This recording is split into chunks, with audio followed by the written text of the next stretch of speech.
네, 오늘 월요 초대석은 코키들람 시의원 보궐선거에 나선 한인 후보 김봉환 후보님을 모셨습니다.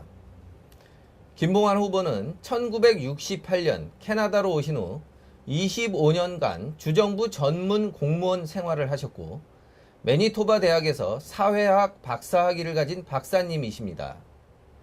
네, 안녕하십니까? 반갑습니다. 먼저 이번 코키들람 보궐선거에 출마하셨으니 지역 한인뿐만 아니라 캐나다 거주 한인 동포 여러분께 출마의 변과 인사말을 부탁드립니다. 예, 제가 이번에 보궐선거에 출마하게 된 동기는 우리 한인 동포들이 우리 캐나다 사회의 저변에서만 움직이시는 것 같아요. 그래서 이번에 저는 여기서 45년이나 산 저의 경험을 통해서 이 주류 사회에서 시의정을 결정하는데 한 일익을 담당하고 싶어서 출마했습니다. 우리 이 지역의 코퀴틀람 시에 거주하시는 유권자들이 3,500명 정도로 있는 것을 제가 알고 있거든요. 그래서 여러분 동포들이 한인을 코퀴틀람 시의회로 보냄으로써 우리가 우리의 공통된 지위를 향상시킬 수 있다고 저는 확신합니다. 예, 감사합니다. 많은 한인들께서 후보님의 출마를 적극 반길 것으로 생각됩니다. 아유, 반갑습니다. 감사합니다. 캐나다에 오신 지 정말 오래되셨습니다. 예, 참 오래됐어요. 1968년에 오셨죠? 네. 예, 그때는 이민 초창기였는데 네. 당시 상황 좀 설명해 주실 수 있겠습니까? 예, 제가 그 1968년에 토론토로 이민을 왔는데 그 당시에 동포 사회의 식구들이 500명이었었어요. 그리고 그 당시만 해도 우리 한국은 대한민국은 정말 가난한 나라였었어요. 그래서 독신이 이민을 갈 때는 100불을 가지고 갈 수 있었고 가족이 이민을 갈 경우에 300불을 허락을 했습니다. 그런 어려운 시기에 제가 와서 참 고생을 많이 했어요. 정말 고생을 많이 했는데 그러면서도 저는 캐나다 사람들과 우리 동포들의 도움을 많이 받았어요. 그래서 지금 이제 저는 그 도움 받은 거를 다시 우리 동포 사회와 지역 사회에 환원하고 싶어요. 그때 당시에 어떻게 개인이 오는데 달랑 100불을 들고 와서 그게 정착이 가능합니까? 그건 거의 불가능하죠. 불가능한데 우리 세대의 한인들은 동포들은 무엇이든지 하면 된다. 그런 그 사고방식을 다들 가지고 있었거든요. 그리고 거기에 오신 분들이 대부분이 소독에 가서 광산에서 일하시던 분, 또 병원에서 간호원으로 일하시던 분들이 계약이 끝나고 캐나다로 오신 분들이 한 85% 정도 됐어요. 그분들이 사실은 한국 경제에 거름이 된 거죠. 그 거름이 된 사람들, 훌륭하신 분들이에요.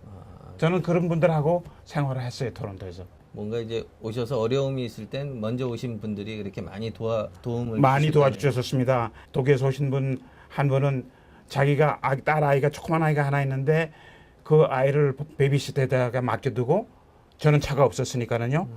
제가 직장 잡는데 저를 태우고 그런 고마우신 분이 있어요. 예. 처음에 직장 잡을 때는 이 언어 소통도 이게 어려웠을 텐데. 네, 그것도 굉장히 어려운데요. 너무 많이 어려웠지만도 제가 직장을 잡으러 갔는데 분명히 거기에 일거리가 없다고 그랬어요. 그랬는데 제가 거기 조그만 교회에 한인 교회에서 찬양대를 했는데 거기에 계신 분이 미국에서 온 간호원 한 분이 레지스터드 너스니까 그분한테 자기가 말씀을 드리겠대요. 그래서 그분이 얘기를 해서 그 간호원을 통해서 제가 직장에 갔는데 그분이 직장이 없다고 했는데 제가 그 직장을 잡았어요. 네. 그러니까 저는 그때부터 우리 동포의 소중함을 깨달았어요. 아니 그렇게 어려운 이민 생활에서도 이 전문직 공무원 생활을 거치셨고요. 그 와중에 매니토바 대학에서 석사와 박사 학위를 하셨다고 들었습니다. 정말 힘드신 가운데도 공부하시는 것을 중단하지 않으셨습니다. 원래 이 공부하시는 걸 좋아하시나요? 아니에요. 저는요, 제 형님이 세 분 있는데 다 인류대학을 나오셨어요. 그래서 저희 모친이 저는 공부를 안 하고 게을르기 때문에 저를 그냥 걱정도 안 하셨어요. 그랬는데 제가 사실 형님들에 대해서 제가 조그마한 열등의식이 있었어요. 그래서 제가 캐나다에서 살면서 같은 어머니, 같은 아버지 밑에서 난 자식인데 나도 뭐 하면 될 거다 이런 생각이 떠오르더라고요. 그래서 저는 공부를 기를 쓰고 했습니다. 그래서 제가 공무원을 잡을 잡게 된 그 계기는 요크 대학 경제학과에서 석사학위를 받았는데 그것이 환경 매니지먼트, 환경을 어떻게 하면 우리 환경을 잘 보호하고 그다음에 잘 할 수 있는지, 환경 유지를 할 수 있는지 그거를 공부했기 때문에 그 덕택에 제가 마니토바 주정부의 환경 전문 경제 전문가로 제가 취직이 됐어요. 거기서 토론토에서 만난 어떤 목사님이 그러더라고요. 미스터 킴, 당신은 나이가 젊은 사람이니까 뭐 공장이나 어디 가서 일할 생각을 하지 말고 공부를 해야 됩니다. 그렇게 그런 말씀을 해주시더라고요. 근데 제가 그 말씀을 아주 경청했어요. 그래서 그것이 제 일생에 큰 도움이 된 겁니다. 뭐 다른 분들도 이민을 많이 옵니다만 좀 나이가 들어서 오신 분들은 가족 뭐 생활비 벌으랴 뭐 하랴 이렇게 공부하기가 참 힘든데 그분들에게 어떤 조언의 말씀을 합니다. 제 생각에는요, 영어는 평생 배워도 다 못 배우는 영어지만도 부끄러워하지 말고 영어 공부를 하셔야 돼요. 그러니까는 영어 공부를 열심히 해서 10번 찍어서 안 넘어가는 나무가 없거든요. 그런 자세로 우리가 살아야 될 것 같아요. 저는 그렇게 생각해요. 그래서 실망하시지 마시고 여기 백인 사회에 우리가 와서 성공적으로 뿌리를 내리려면은 그 사람들의 생각하는 그 방식 그런 걸 우리가 가능한 한 빨리 배워가지고 그거를 우리의 삶을 지혜로 만들어야 될 것 같아요. 그게 이제 우선적인 게 영어란 말씀이시죠. 그렇죠. 그래서 영어가 딴 게 아니에요. 텔레비전을 볼 때서도 누가 영화 배우고 남자나 여자가 얘기할 때는 원숭이 같이 우리가 그걸 반복을 해야 돼요. 마음속으로 반복을 하고 실수하는데 말하면서 혹시 정확한 영어가 아니다. 그거 걱정하실 필요가 없어요. 틀린 말도 해야 됩니다. 틀리 또 하고 또 고치고 또 그걸 반복을 하다 보면은 영어 실력이 늘어나고 자신감이 생기는 거예요. 네. 감사합니다. 말씀. 이 BC주에 오신 지는 5년 전이라고 들었습니다. 뭐 어떠셨나요? 이곳 뭐 트라이시티의 뭐 생활이 만족하시나요? 예, 저는요, 여기 BC주에 와서 정말 자연이 너무 아름답고, 뭐 몇 해 전에는 BC주에서 슈퍼내추럴 BC라고 그랬거든요. 초자연적이에요. 근데 그게 거짓말이 아니에요. 너무너무 아름답고, 사는 집에서 5분만 걸으면 하이킹 트레일도 있고 바닷물이 들어오고 그러니까는 이건 뭐 999당인 것 같아요. 천당은 아니지만 그런 기분이 들어요. 예, 그런 말씀 많이 하시더라고요. 네. 그 젊으셨을 때 오셨는데 뭐 가족 관계는 어떻게 되시나요? 예, 저는 엄청나게 축복받은 사람이에요. 그리고 저는 훌륭한 아내가 있고 그 사이에 아들만 셋을 낳았어요. 근데 그 아들들이 다행히도 부모들 걱정시키지 않고 우리는 공부하라는 말을 한 번도 한 적이 없어요. 정말로. 아들 셋을 키우면서도 그 아이들이 아주 다 훌륭하게 돼갖고 맏아들은 유니버시티 펜실베니아에서 파이낸스를 공부했어요. 그리고 그다음에 워튼에 가서 MBA도 했어요. 워튼 스쿨에서. 그리고 지금은 장가 가갖고 필라델피아에서 사는데 웰링턴 매니지먼트라는 큰 펀드 매니지먼트가 그 회사에서 다루는 돈이 half trillion dollars, trillion billions. 엄청난 숫자의 돈을 핸들하는 그런 회사인데 거기에 어소시에이트 파트너예요. 그거는 참 어려운 그런 잡기가 어려운 잡인데 우리 아들이 그걸 했어요. 그 축복을 저들이 많이 받았죠. 그리고 제 둘째 아들은 워털루 대학 전기공학과를 나갔고 2000년 5월에 졸업을 했는데 3월 달에 PDF 회사에서 마케팅 디렉터로 스카우트가 됐어요. 케임브리지 매사추세츠에 가가지고 보스턴 근처에서 지금까지 저 거기서 일을 하면서 컴퓨터 회사를 자기가 창업을 했어요. 빈손으로 들어가갖고 자기 아버지처럼 자기 회사에서 지금 일하는 사람들이 자기를 포함해서 75명이 일을 한대요. 거기서 또 우리 막내 아들하고 며느리는 암 전문의인데 에드먼턴에서 일하고 있습니다. 예, 그래서 저희는 손자 1명, 손녀 4명이에요. 그러니까 우리는 엄청나게 축복받은 사람이기 때문에 우리 동포들과 나누고 싶고 우리의 지위를 향상시키는데 제가 죽을 때까지 공헌하고 싶습니다. 후보님께서는 모든 이민자가 바라는 꿈을 다 이루신 것 같습니다. 이번에 출마하신 시의회 지역구는 지난 총선에서 한인 스티브 깅 후보가 박빙의 승부 끝에 단 몇 표 차이로 고배를 마신 지역입니다. 이 지역에 출마를 결심하게 된 개인적인 동기가 있나요?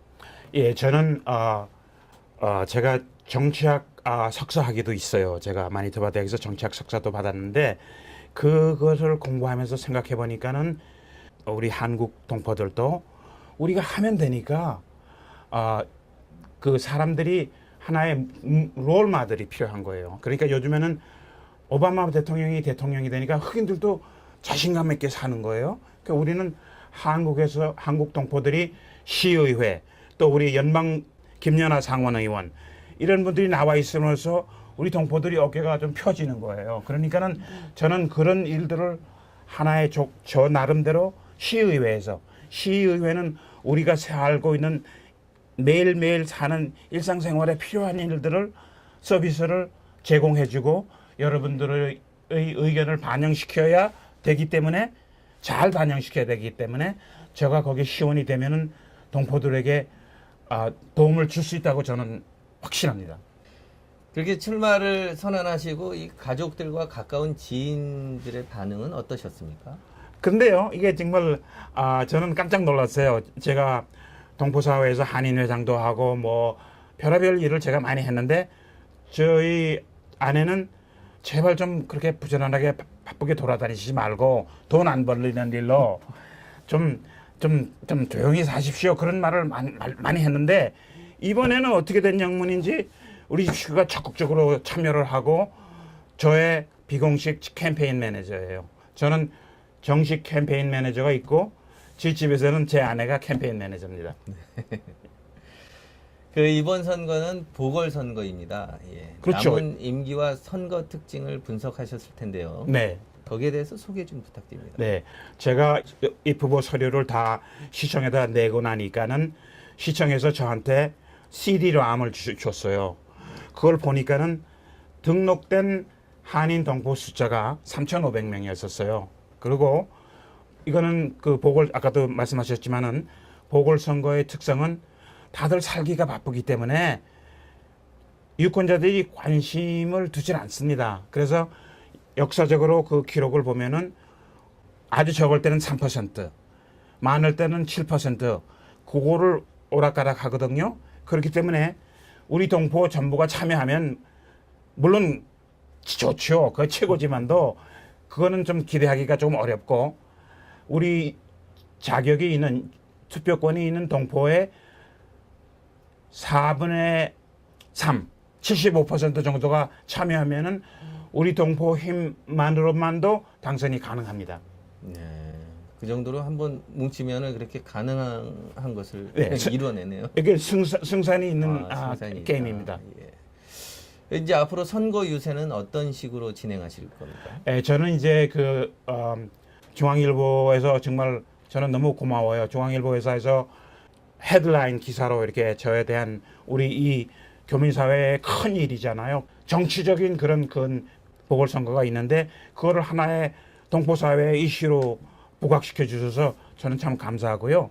저는 그거를 힘을 입어서 그런 미디어의 힘을 입어서 더 많은 발런티어들이 저 캠프에 들어와서 자원봉사해 주시기를 바라고 조언해 주시기 바라고 저는 시의원에 선출이 되면은 여러분들의 말씀을 경청하고 말씀을 시의회에 전달하는 그런 충실한 일꾼이 되겠습니다. 그것이 저의 바람입니다. 예.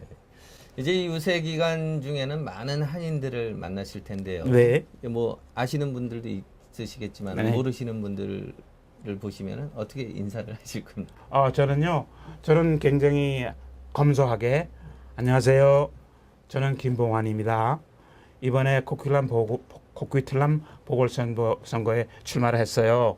이 일은 저 개인의 일이 아니고 저는 우리 동포 전부의 권익 증진을 위해서 지위의 권익을 증진하기 위해서는 공통된 과제라고 저는 생각하기 때문에 선생님의 도움이 필요하니까는 꼭 투표를 해주시기를 바라고 또 이 사회를 바꾸기 위해서는 우리들에게 살기 좋은 시로 만들기 위해서는 동포들이 참정을 하는 것이 우리 민주사회의 기본 의무이며 권리라고 저는 생각합니다. 아무튼 무엇보다 이제 한인 유권자들의 적극적인 투표 참여를 끌어내셔야 되는데요. 그렇죠. 예. 예, 그것이 관건입니다. 그것이 시의회로 들어갈 수 있는 열쇠입니다. 예. 그럼 마지막으로 그 모든 한인들에게 네. 한번 투표를 해주십사 하고 이번 네. 선거에 대한 예. 후보님의 입장과 한인 유권자들에게 당부의 말씀을 해주시면 좋겠습니다. 예, 코퀴틀람에 거주하시는 한인 동포 여러분, 저는 제 생각에 시의원으로 여러분들이 뽑아주시면은 그 일을 아주 잘할 수 있는 모든 자격이 구비된 후보자라고 믿고 있습니다. 그래서 이거는 저 개인의 문제가 아니고 우리 동포들이 함께 참여함으로써 이 우리 지역사회 코퀴틀람 시를 조금씩 바꾸고 좋은 방향으로 또 우리가 살고 있는 BC주를 우리 한인들이 언제든지 손님으로만 왔다 갔다 주변에서만 있지 말고 주인 노릇을 행사를 해야지 될 때요. 왜냐하면 우리가 이민사가 50년인데 우리가 언제까지 손님 노릇을 해야지 되겠어요? 저는 100불 가지고 카나다에 이민 온 사람인데요. 이렇게 많이 카나다에서 살면서 너무 많은 사람한테서 제가 도움을 받았거든요. 그래서 저는 그거를 간접적으로 우리 동포 사회에 제가 기여하는 그런 헌신을 하려고 하니까 좀 귀찮으시더라도 꼭 이 투표장에 가셔서 투표를 해주시고 매주 토요일 날 오후 1시부터 3시까지는 한아름 마트 바로 옆에 로이드 전철 정거장 옆에 있는 그 한인문화센터에서 오픈하우스를 해요. 그래서 후보자와의 만남과 대화해서 저희들이 저와 만나서 여러분들의 의견을 알려주시고 보궐선거에 꼭 참석해서 참여하셔서 우리들의 권리를 행사합시다. 네, 이렇게 이제 오늘은 코퀴틀람 시의원 보궐선거 후보로 나선 한인 후보 김봉환 선생님을 모시고 말씀 나눠보는 시간 가졌습니다.